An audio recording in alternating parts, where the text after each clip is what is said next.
IPL 2024లో Kolkata night riders జట్టు 6వ విజయాన్ని నమోదు చేసింది. సోమవారం ఢిల్లీ క్యాపిటల్స్తో జరిగిన మ్యాచ్లో 7 వికెట్ల తేడాతో గెలుపొందింది. దీంతో పాయింట్ల పట్టికలో రెండో స్థానాన్ని మరింత పదిలం చేసుకుంది. ప్లే ఆఫ్స్కు మరింత చేరువైంది. ఈ మ్యాచ్లో తొలుత బ్యాటింగ్ చేసిన ఢిల్లీ క్యాపిటల్స్ కేకేఆర్ బౌలర్ దాటికి 9 వికెట్ల నష్టానికి 153 పరుగులకు పరిమితమైంది. అనంతరం కేకేఆర్ 16.3 ఓవర్లోనే 3 వికెట్లు కోల్పోయి లక్ష్యాన్ని ఛేదించింది. 154 పరుగుల లక్ష్యంతో బరిలోకి దిగిన కోల్కతా నైట్ రైడర్స్ కు ఓపెనర్లు సునీల్ నరైన్, ఫిలిప్ సాల్ట్లు అదే ఆరంభాన్ని ఇచ్చారు. ఎడాపెడా సిక్సర్లు, ఫోర్లు కొట్టడంతో ఆ జట్టు పవర్ ప్లే ముగిసేసరికి 79-0తో నిలిచి విజయాన్ని ఖరారు చేసుకుంది. ఫిలిప్ సాల్ట్ 33 బంతుల్లో 68 పరుగులు చేశాడు. సునీల్ నరైన్ 15, శ్రేయస్ అయ్యర్ 23 బంతుల్లో 33 రన్స్, వెంకటేష్ అయ్యర్ 23 బంతుల్లో 26 రన్స్ రాణించారు. దీంతో కేకేఆర్ 16.3 ఓవర్లోనే 3 వికెట్లు కోల్పోయి లక్ష్యాన్ని ఛేదించింది.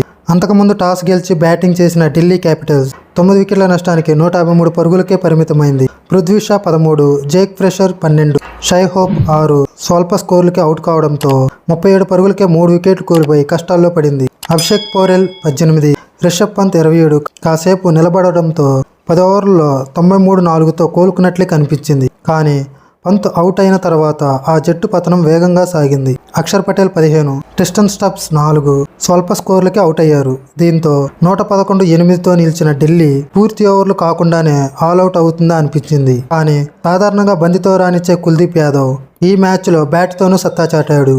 కీలక సమయంలో 26 బంతుల్లో 35 రన్స్ చేసి జట్టుకు గౌరవప్రదమైన స్కోరును అందించాడు. దీంతో నిర్ణీత 20 ఓవర్లో ఢిల్లీ క్యాపిటల్స్ 9 వికెట్లు కోల్పోయి 153 పరుగులు చేసింది. కేకేఆర్ బౌలర్లో Varun Chakravarthy 3, Vaibhav Arora 2, Harshit Rana 2, Mitchell Starc 1, Sunil Narine 1 wicket తీశారు.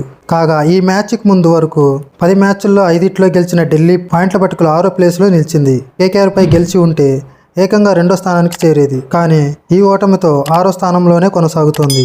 ఇక కేకేఆర్ 9 మ్యాచ్ల్లో 6 విజయాలతో దాదాపుగా ప్లే ఆఫ్స్కు చేరువైంది.